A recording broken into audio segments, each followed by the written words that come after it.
Guys, hari ini Jakarta sangat panas. Jadi aku pasang 3 AC, masih panas. Ya, keringatan tidak karuan. Tetapi ini tidak mengurangi rasa kenyamananmu di rumah. Karena aku juga merasa kurang nyaman. Begitu panas, keringatan, lebih-lebih ada lampu di studio, sungguh membuat gerah. Guys, aku mau bicara tentang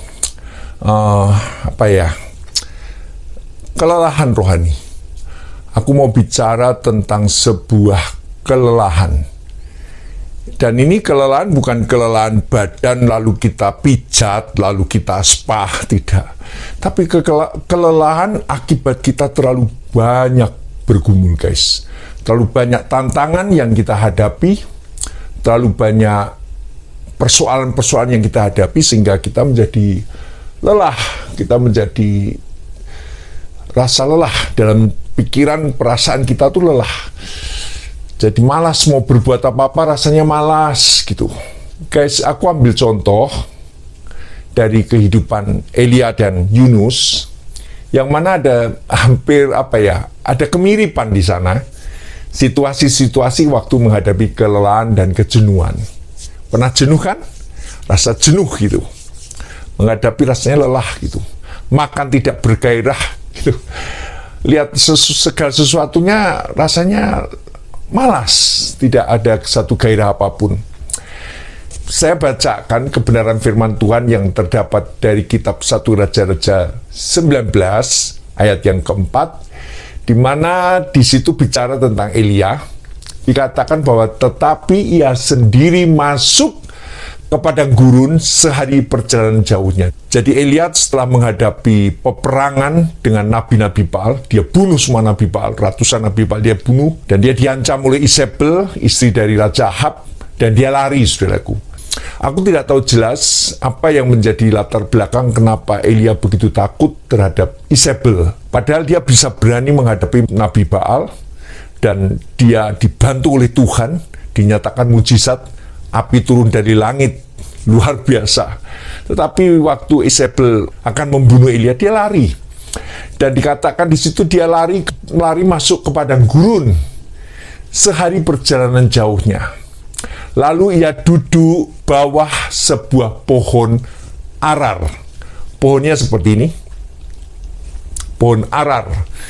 Ini dia duduk di bawahnya, ya rindang, banyak daunnya. Sesudah itu ia berbaring dan tidur di bawah pohon arar ini. Jadi memang Elia rasa nyaman dalam kejenuhan, dalam kelelahan. Dia di bawah pohon arar ini dia tertidur. Tiba-tiba seorang malaikat menyentuh dia serta berkata kepadanya, "Bangunlah, makanlah." Jadi guys, malaikat memberi dia makan. Pasti luar biasa, guys.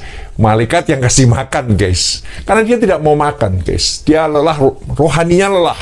Kejenuhan ini membuat dia tidak suka makan. Lalu dikatakan bahwa di situ kemudian Elia ingin mati. Katanya, "Cukuplah itu sekarang ya Tuhan." Jadi waktu malah dikasih makan sama Tuhan lewat malaikat, Elia mengatakan, "Cukuplah itu.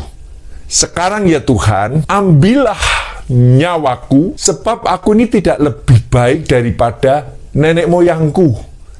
Jadi dia mengatakan ketika dia dalam kejenuhan rohani, dia ingin mati.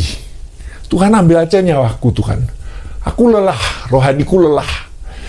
Guys, ini seorang nabi besar, guys. Dalam perjanjian lama dan digolongkan nabi kecil, nabi besar. Elia itu nabi besar, guys. Bahkan sekelas Elia, dia mengalami depresi yang luar biasa. Padahal baru saja melakukan tindakan secara heroik yang menentang Ahab dan Isabel dan para nabi palsunya. Tetapi guys, kalau kita lihat di sini, Elia mengalami kelesuan rohani. Guys, memang kalau kita sementara dalam pergumulan persoalan hidup yang terus kita hadapi. Guys, aku pernah hadapi 2 tahun, guys, persoalan hidup, di mana orang itu mengejar-ngejar saya dan ingin menghancurkan hidup saya. Selama 2 tahun, aku dalam depresi rohani, guys. aku menjaga hidup dengan baik, aku tetap dalam pelayanan yang baik, yang sungguh-sungguh, tetapi waktu mengalami depresi rohani, itu sangat berat, guys. Sulit untuk diceritakan, guys. Elia ada di seputaran ini, guys, bahwa dia sementara setelah mengalami peperangan rohani yang besar, dan Tuhan membela Elia, menyatakan mujizatnya, tetapi setelah itu hanya selentingan kata-kata dari seorang perempuan yang bernama Isabel. Memang sebel, saudaraku. Isabel itu saudara. Sebel, saudaraku. Isabel ini kata-katanya lancip, kata-katanya, membuat orang jengkel, saudaraku. Membuat orang takut. Kata-katanya sungguh dia punya, saya boleh katakan Isabel ini warok, saudaraku. Kalau kayak ayam tuh, ayam yang punya anak kecil-kecil, wah dia warok, saudaraku. Jadi dia berkuasa luar biasa. Dan Elia lari, saudaraku. Elia lari, dan dia depresi rohani yang sangat berat. Guys, kalau kita lihat di sini, guys, pergumulan dan peperangan yang kita hadapi selama ini, itu bisa akan mengakibatkan kelelahan rohani. Ketika kita menghadapi persoalan hidup yang bukan hanya sehari, tetapi hampir cukup waktu atau cukup lama, itu akan mengakibatkan kita depresi rohani. Diceritakan bahwa ini membuat kelesuan rohani, tidak mau berbuat apa-apa, tidak mau berpikir apa-apa. Betul, guys? Kalau kita dalam satu kelesuan, kejenuhan, kita tidak mau bertindak apa-apa, kita tidak mau berpikir apa-apa, paling enak tidur dan tidur. Guys, Elia tidur di bawah pohon ara. Dalam 1 Raja 19 ayat 5, dia tidur di bawah pohon ara. Dan kelesuan rohani ini menjadikan dirinya menjadi sensitif terhadap segala sesuatu, bahkan sensitif terhadap Tuhan. Saya ingin menunjukkan kesamaan antara Elia dan Yunus ini, di mana Yunus juga duduk di bawah pohon jara. Ini pohonnya. Dia juga duduk di bawah pohon jara, tercenung, saya tidak tahu, tercenung betul ya, termenung, ngalamun, pikirannya melayang-layang, tidak tahu kemana, mungkin dia cuma di sekitar otaknya dia tidak ada pikiran ke depan apa-apa, dia bingung, dia jengkel, dia sensitif. Yang lucu, guys, dia sangat kesal dan menjadi marah terhadap Tuhan. Guys, Yunus marah kepada Tuhan karena pasti nanti Tuhan menyesal terhadap rancangan malapetaka yang akan ditimpakan ke orang Niniwe. Yunus lebih setuju kalau Tuhan itu memberi malapetaka, memberi hukuman terhadap orang Niniwe. Jadi ketika dia disuruh Tuhan untuk memberitakan supaya orang Niniwe bertobat, Yunus mengerti bahwa nanti pasti Tuhan tidak jadi menghukum. Nanti Tuhan pasti menyesal dengan rancangan malapetakanya. Maka Yunus kesal dan marah kepada Tuhan. Ini sama persoalan dengan yang kita sering hadapi. Dengan orang-orang yang membenci kita, orang-orang yang jahat terhadap kita. Lalu Tuhan katakan kita harus mengasihi, kita harus mengampuni, kita harus memberkati. Guys, ini sulit sekali, guys. Sulit. Ini sama dengan Yunus. Yunus sama, guys. Dia akhirnya marah, Tuhan, kenapa aku disuruh? Dia marah, guys. Ketika Yunus duduk di bawah pohon jara, dia dengan hati yang kesal dan marah kepada Tuhan. Dan atas penentuan Allah, ketika matahari terbit, lalu tiupan angin timur meniup pohon jara itu dengan panas terik, sehingga sinar mataharinya menyakiti kulitnya, menyakiti kepala Yunus. Lalu rebahlah ia lesu dan berharap supaya mati. Katanya, lebih baiklah aku mati daripada hidup. Guys, Hanya karena matahari saja dia pengen mati. Ini menjadi sensitif. Orang kalau sudah lesu rohani, orang kalau habis peperangan rohani dan tidak cepat kembali minta kekuatan Tuhan, itu seperti Yunus ini. Karena hanya matahari menyakiti kepalanya saja, dia jadi jengkel dan dia ingin mati. Padahal matahari ya terus terbit, matahari terus bersinar, matahari cuacanya tetap sama. Tapi mengapa dia sekarang kok pengen mati hanya karena matahari?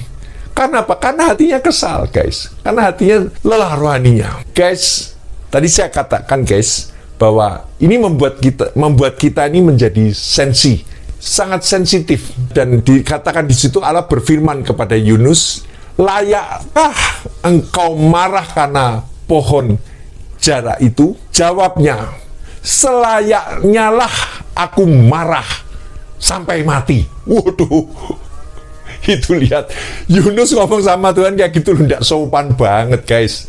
Dia bilang gini, layaklah saya marah sampai mati. Waduh, guys, pernah ngomong itu sama Tuhan? Yunus tuh berani loh ngomong sama Tuhan, layak aku marah sampai mati. Waduh, aduh. Tapi guys, aku belajar di sini, guys, bahwa apapun ketika orang berbicara dengan Tuhan secara pribadi, itu justru dapat jawaban, guys. Bukan menjelek-jelekan Tuhan di hadapan orang, tetapi secara pribadi dia bicara dengan Tuhan. Tuhan, selayaknya aku marah, Tuhan. Sampai mati aku, Tuhan. Aku marah sama Tuhan. Lalu Allah berfirman kepada Yunus, engkau sayang kepada pohon jara ini, yang untuknya sedikit pun engkau tidak berjerih payah dan tidak engkau tumbuhkan. Artinya, kamu kan tidak menanam dan tidak menumbuhkan. Yang sebenarnya pohon jara ini tumbuh dalam satu malam dan binasa atau mati dalam satu malam pula. Bagaimana aku tidak sayang, bagaimana Allah tidak sayang kepada orang Nineve, kota yang besar itu, yang berpenduduk lebih dari 120.000 orang, yang semuanya tidak tahu membedakan tangan kanan, tangan kiri dengan ternaknya yang banyak. Guys, di situ Tuhan bicara, membedakan tentang pohon jara yang Yunus jadi marah itu dengan 120.000 orang yang disayang Tuhan. Orang yang jahat, Tuhan sayang supaya mereka bertobat. Guys, sama dengan Elia. Elia juga katakan, Tuhan, tidak ada satu orang pun, tinggal aku, Tuhan, tinggal aku. Lihat umatmu sudah membunuh nabi, lihat umatmu sudah membakar mezbahmu, tinggal aku seorang diri. Padahal Tuhan katakan masih ada 7.000 orang yang tidak menyembah Baal.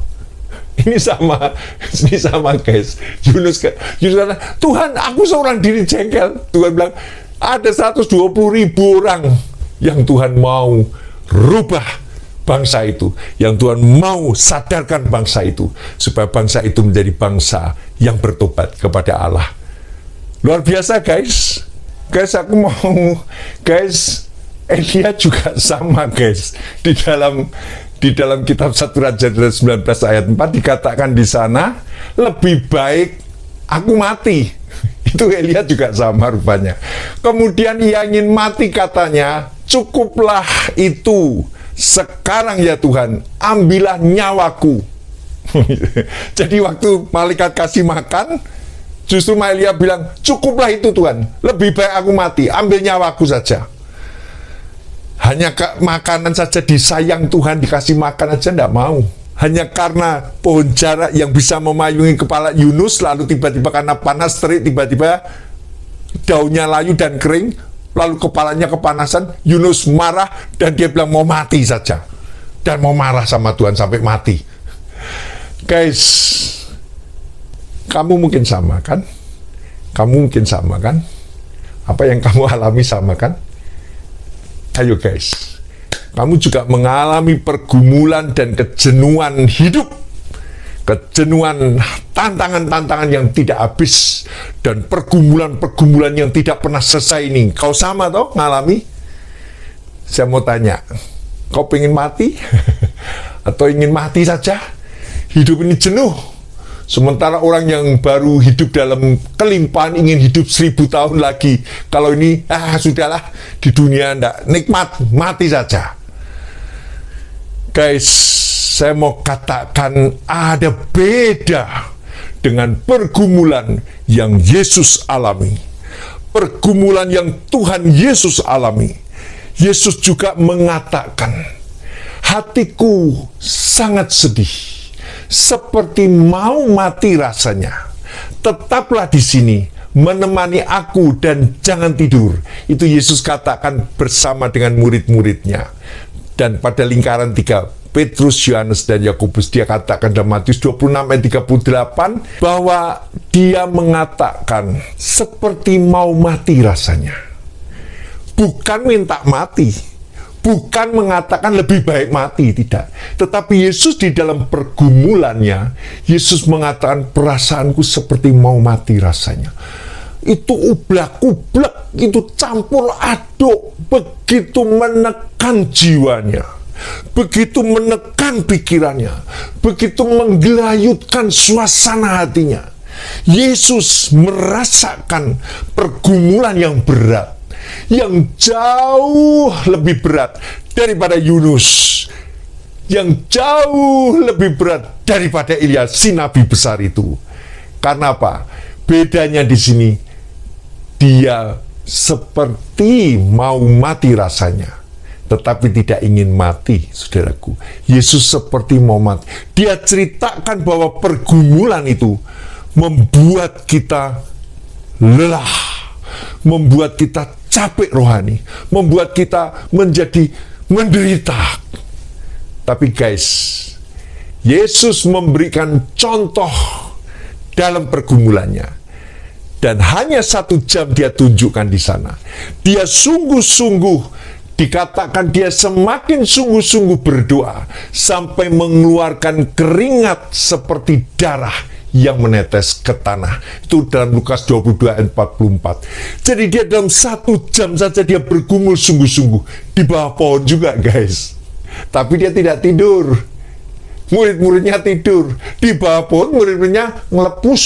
Nah, orang Jawa bilang ngelepus tuh tidur. Tetapi Yesus di bawah pohon tidak seperti Elia tidur di bawah pohon arar, tidak seperti Yunus tidur di bawah pohon jara. Yesus di bawah pohon, dia berdoa. Dalam tempo 1 jam yang sangat pendek saja, dia ambil kesempatan 1 jam untuk doa sungguh-sungguh kepada Bapanya di surga. Untuk menggumuli mengapa ini harus terjadi. Dia katakan, Bapa, kalau boleh cawan ini lalu daripadaku. Tetapi bukan kehendakku yang jadi, tapi kehendak Bapa. Dia sadar bahwa cawannya tidak akan lalu. Tetapi sebenarnya Yesus mau mengatakan, biarlah aku menerimanya garis hidup yang saya alami ini. Biarlah aku menerimanya kalau ini sudah menjadi penentuan Allah di dalam hidupku. Kalau ini sudah menjadi penentuan Bapa di surga di dalam hidupku. Guys, Yesus itu lembut, guys. Dia menangis di Getsemani. Dia sendiri, guys. Dia terus mengagungkan Bapanya di surga. Karena dia tidak pernah marah kepada Bapanya di surga. Dia tidak diberi makan oleh malaikat lalu mengatakan, sudahlah, cukuplah itu. Tidak. Yesus tidak seperti Yunus, aku marah sampai mati. Tidak. Yesus lembut, guys. Padahal kalau kita lihat, guys, Yesus memberi contoh di dalam pergumulannya, di mana dia sungguh-sungguh untuk menyenangkan hati Bapanya di surga, untuk menggenapi kehendak Bapanya di surga. Guys, tanpa pengorbanan Yesus, kita tidak akan sampai ke surga. Tanpa pengorbanan Yesus, kita tidak akan dihapuskan dosa kita. Karena ketika orang kembali ke surga, dia harus dengan hati yang bersih, hati yang kudus, hati yang dikuduskan oleh darah Yesus, bukan dikuduskan oleh perbuatan kita. Perbuatan kita tetap saja tidak layak di hadapan Allah. Tetapi oleh darah Yesus yang tercurah di kayu salib, yang menebus dosamu, itu engkau dapat dibenarkan oleh Tuhan. Guys, saya mau katakan di sini, Yesus itu bergumul untuk tanggung jawab. Karena penentuan Bapa di surga, dia menjadi korban dosa. Dia menjadi korban dosa bagi dosa isi dunia ini. Dia menjadi domba sembelihan yang ditentukan Allah. Dan itu harus digenapi, guys. Saya berterima kasih sama Tuhan. Terima kasih Tuhan. Tanpa penebusan, aku tidak akan bisa sampai ke Tuhan. Tanpa penebusan Tuhan, aku tidak akan bisa mengatakan, I see the Lord. Aku tidak akan dapat lihat Tuhan. Tetapi karena penebusan Tuhan, aku dihapuskan dosaku, aku dilayakkan, aku diberi kemuliaan oleh Tuhan. Aku bisa kembali ke rumah Bapa. Aku bisa bertemu dengan Tuhan karena penebusan Tuhan. Guys, saya mendapat batu ini guys. Batu ini saya dapat dari teman saya. Ketika dia ke Israel, saya katakan kepada dia, kalau kamu nanti ke Israel dan ke Taman Getsemani di mana Yesus pernah berdoa di sana, coba carikan batu, kalau ada carikan batu di situ. Dan guys, aku dapat batu ini. Ini batu di mana Yesus berdoa. Dan saya bukan menjadikan jimat batu ini, guys. Aku tidak pakai jimat. Tapi menjadi satu kenang-kenangan. Guys, hari ini kita belajar daripada Tuhan Yesus. Di dalam pergumulan doa harus sungguh-sungguh, guys. Yesus 1 jam saja sungguh-sungguh, guys. Kadang kita berdoa, mengapa kita sampai bertahun-tahun berdoa, tetapi kita tidak sungguh-sungguh. Kita doanya hanya selayang pandang saja. Doa asal doa. Tetapi Yesus dalam 1 jam sungguh-sungguh, dia bergumul sungguh-sungguh dengan Bapanya di surga. Guys, karena apa? Dia tahu. Karena dia tahu segala sesuatu itu dijawab melalui doa. Kita berdoa dengan sungguh-sungguh, guys. Jangan sampai kita hanya biasa, yang penting kita doa, sudah doa, Tuhan sudah mendengar, terserah Tuhan. Jangan, guys. Kita harus sungguh-sungguh berdoa. 1 jam dengan Tuhan. Dan Yesus memberi contoh. Kita lakukan, guys. Kita lakukan. Kalau Yesus sudah mati bagi kita, kalau Yesus sudah bergumul untuk sebuah pengampunan dosa bagi kita, dia mengerti sekali ketika anak-anaknya dalam pergumulan. Benar? Ketika anak-anaknya dalam penderitaan pergumulan, Yesus sangat tahu. Yesus sangat tahu. Yesus sangat mengerti. Dan bahkan Yesus ingin engkau mengalami kemenangan. Bukan terpuruk, tetapi mengalami kemenangan di atas kemenangan sebagai pemenang, guys. Itu yang Yesus inginkan. Mengerti, guys? Dia akan memberikan kekuatan supaya kamu kuat, supaya kau terus mengawal dan berakhir pada kemenangan. Bukan berakhir pada keterpurukan. Yang mati di kayu salib hanya Yesus, bukan kita, guys. Kita itu ditentukan oleh Tuhan supaya engkau melihat mujizat dalam hidupmu, supaya engkau melihat penyertaan Tuhan dalam hidupmu, supaya engkau melihat perlindungan Tuhan dalam hidupmu. Amin. Engkau tuh biji mata Allah, harta kesayangan Tuhan. Oke, guys, aku cukup sampai sini. Tapi saya rindu supaya engkau terus berkembang dalam hidupmu. Kalau hari ini ada yang terpuruk, cuma ngalamun di tepi kolam renang, nongkrong, mainan handphone, guys, bergumulah 1 jam saja dengan Tuhan. Kau akan lihat jawabannya. Kau akan lihat bagaimana Tuhan bekerja dalam hidupmu. Sebab dia telah memberi contoh dalam hidupmu, supaya engkau tidak jadi seperti Elia dan Yunus yang ingin mati. Oke, guys, Tuhan memberkati. Semangat terus dalam pemberitaan Injil. Semangat terus engkau untuk menjadi berkat. Terus isi hidupmu dengan sukacita, dengan kegembiraan daripada Tuhan. Terus hidupmu beritakan kabar sukacita. Beritakan mujizat-mujizat. Yang sakit kamu doakan sembuh. Yang susah kamu doakan dia dihiburkan oleh Tuhan. Tuhan memberkati, guys. Sampai jumpa lagi di dalam pemberitaan firman Tuhan. Goodbye and God bless.